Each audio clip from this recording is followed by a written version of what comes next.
Hadirin dan pemirsa, kembali lagi di debat pertama calon gubernur dan wakil gubernur Jawa Tengah pemilihan tahun 2024. Di segmen ini kita masih akan mendengarkan pendalaman visi misi dan program kerja dari kedua pasangan calon dengan pertanyaan yang diberikan oleh tim panelis. Tata caranya pengambilan pertanyaan masih sama. Di segmen ini pertanyaan diambil dari fishbowl yang bertuliskan huruf B. Dan yang mengambil undian pertanyaan adalah calon wakil gubernur.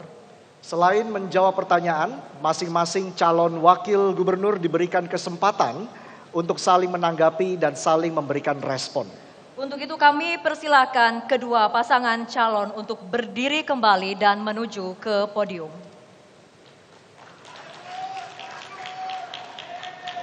Baik, kesempatan pertama kami persilakan calon wakil gubernur nomor urut 1 untuk mengambil undian pertanyaan di dalam fishbowl B.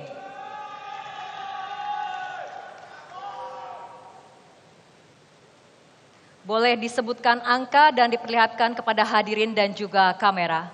Nomor 10. 10. Silakan letakkan bola di dalam fishbowl yang kosong. Dan silakan kembali ke podium. Saya langsung ambil amplop dengan angka 10, masih tersegel untuk menjamin kerahasiaan. Ya. Mohon disimak pertanyaannya karena pertanyaan tidak akan kami ulangi. Untuk calon wakil gubernur nomor urut 1. Pembentukan Kabinet Merah Putih yang terdiri dari 48 kementerian, termasuk 21 kementerian baru, hasil pemecahan dari 9 kementerian lama, menuntut adaptasi yang cepat dari pemerintah daerah, termasuk pemerintah Provinsi Jawa Tengah.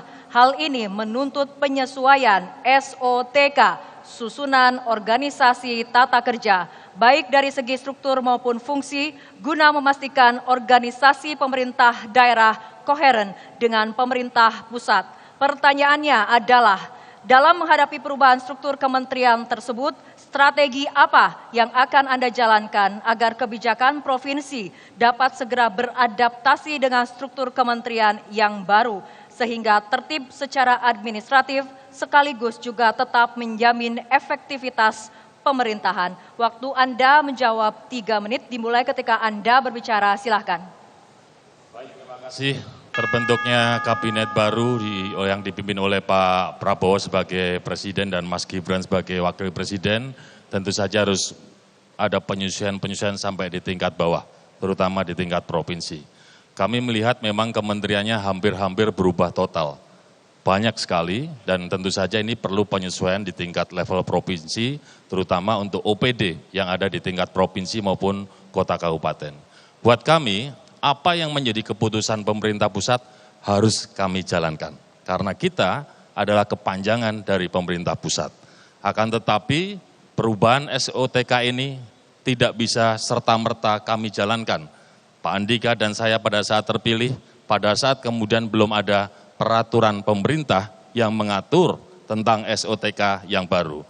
Untuk itu, dalam konsep nantinya belum ada peraturan pemerintah, kami akan terapkan yang namanya miskin struktur, kaya manfaat, kaya dengan fungsi.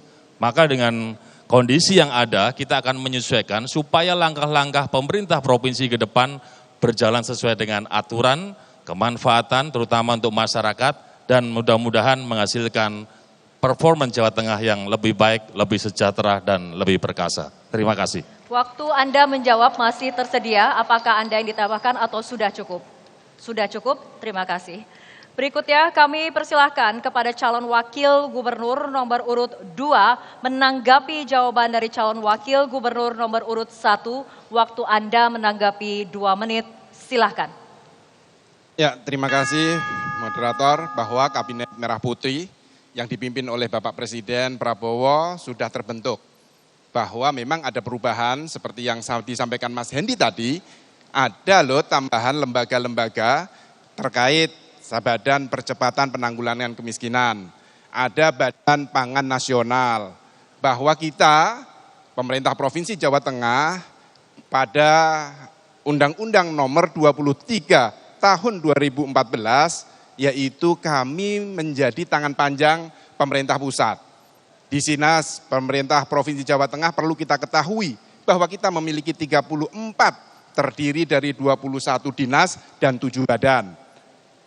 Perlu kita ketahui juga ASN kita 52%, 83% ASN Pemprov Jawa Tengah adalah generasi Z dan milenial.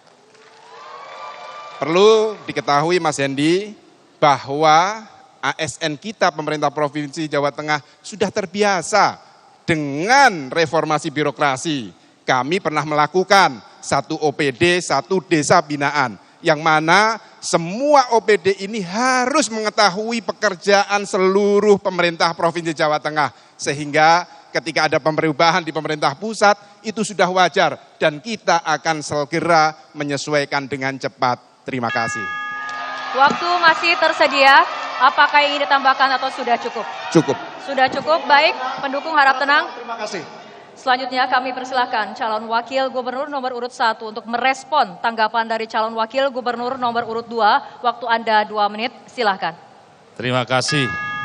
Gus Yassin sudah bercerita apa yang sudah dilakukan Gus Yassin dan Mas Ganjar waktu 5 tahun kemarin. Bahwa SOTK yang diterapkan di pemerintah Provinsi Jawa Tengah waktu itu juga bisa menjalankan fungsi-fungsi yang lain. Baik Mas, masukannya saya terima, sepakat, setuju. Problemnya adalah hari ini dinamikanya berbeda. Kementeriannya jauh lebih banyak daripada yang kemarin ada.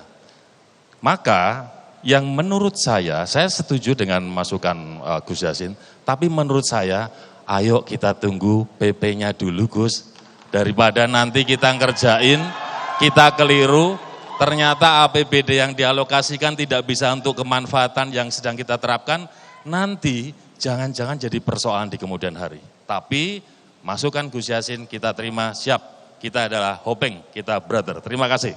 Waktu masih tersedia, apakah Anda ingin ditambahkan Pak atau kemudian sudah cukup? Sudah cukup, terima kasih. Baik. Baik, hadirin dan pemirsa, baik pendukung harap tenang, terima kasih, kembali ke tempat duduknya masing-masing, terima kasih. Kesempatan yang sama kami persilakan calon wakil gubernur nomor urut 2 untuk mengambil undian pertanyaan di dalam fishbowl B.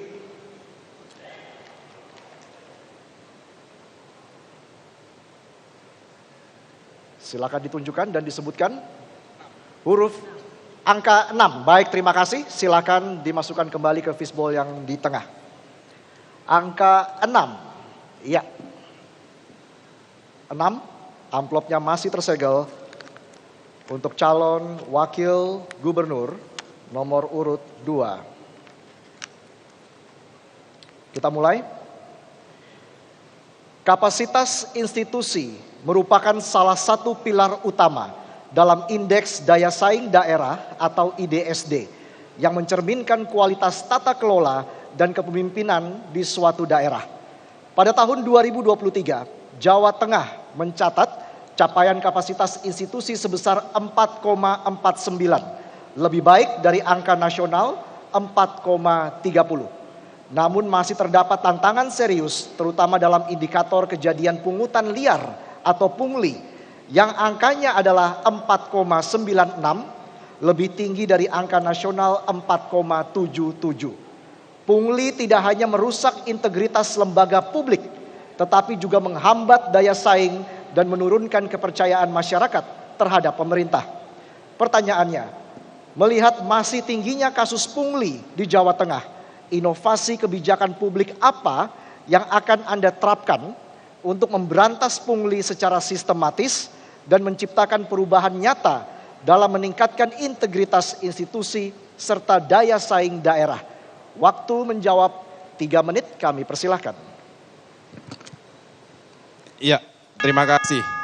Dalam mendukung implementasi layanan publik, digitalisasi, penting perlu akses dan implementasi terhadap teknologi di Jawa Tengah. Maka dengan mengoptimalkan pemanfaatan teknologi untuk manajemen data yang lebih efisien, lebih aman, dan lebih transparan.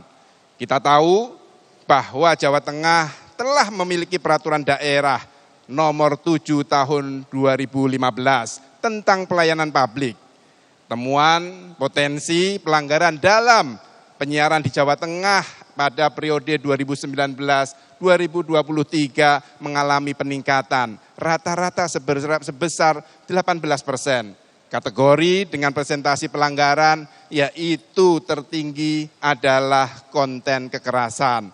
Maka dari itu kami ingin memberikan pendidikan akhlak.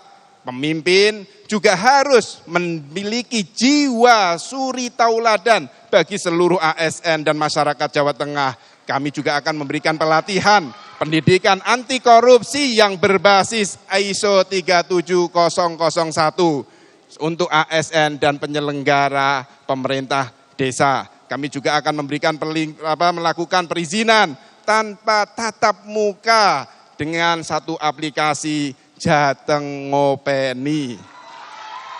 Bekerja sama dan menambah anggaran personil untuk pengawasan mulai dari tingkat provinsi sampai ke tingkat desa.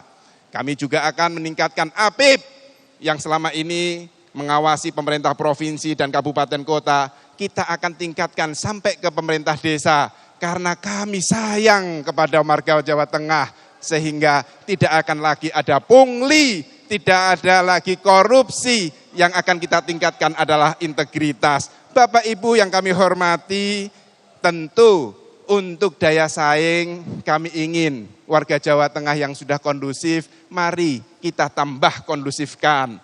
Supaya apa? Investor datang, pekerjaan ada, panjenengan semua bisa hidup sejahtera, dan tentu kami pemerintah Provinsi Jawa Tengah juga akan memberikan insentif pada investor. Terima kasih. Sudah cukup Bapak? Cukup. Baik, pendukung harap tenang kembali ke tempat duduknya. Terima kasih. Berikutnya kami persilahkan calon Wakil Gubernur nomor urut 1 untuk menanggapi jawaban dari calon Wakil Gubernur nomor urut 2. Waktu Anda 2 menit. Ya, saya Gus, programnya keren, ya kan? Tapi yang ditanyakan adalah punglinya semakin naik. Menurut saya punya pengalaman di Semarang, Gus. Dulu 2013, PNS Semarang tuh pengennya pindah ke provinsi. Kenapa? Karena TPP-nya tinggi, ya toh. Nah, kemudian terakhir PNS provinsi pada pengen pindah ke Pemkot. Kenapa? TPP-nya kurang baik. Mohon maaf ya, Gus. Maka pertanyaannya, mestinya Gus Yassin nanti kalau terpilih nanti, apakah TPP itu juga akan dinaikkan supaya bisa mencukupi kebutuhan minimal mereka. Ngomong jangan pungli, jangan korupsi, tapi dia mau bekerja sehari-hari aja, dia harus ngutang sama tetangganya. Monggo Gus, kira-kira pandangannya gimana? Yo. Baik, pendukung harap tenang. Waktu masih tersedia, Bapak? Baik. Selanjutnya kami persilakan calon Wakil Gubernur nomor urut 2 untuk merespon tanggapan dari calon Wakil Gubernur nomor urut 1. Waktu Anda 2 menit. Terima kasih Mas Hendy.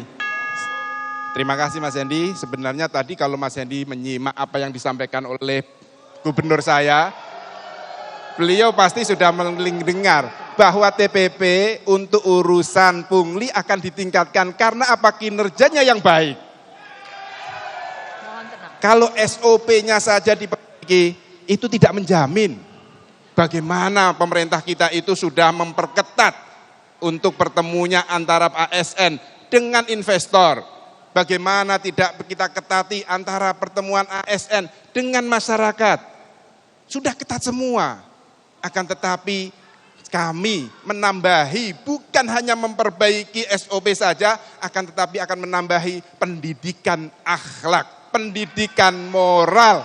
Itu yang kami tekankan, sehingga sebaik apapun SOP-nya, kalau ASN-nya masih memiliki jiwa yang, mohon maaf, korupsi, itu akan tetap dilakukan. Maka kami berdua akan menjadi suri tauladan bagi masyarakat Jawa Tengah. Terima kasih. Sudah cukup Bapak? Sudah cukup? Sudah cukup, baik. Silakan duduk kembali.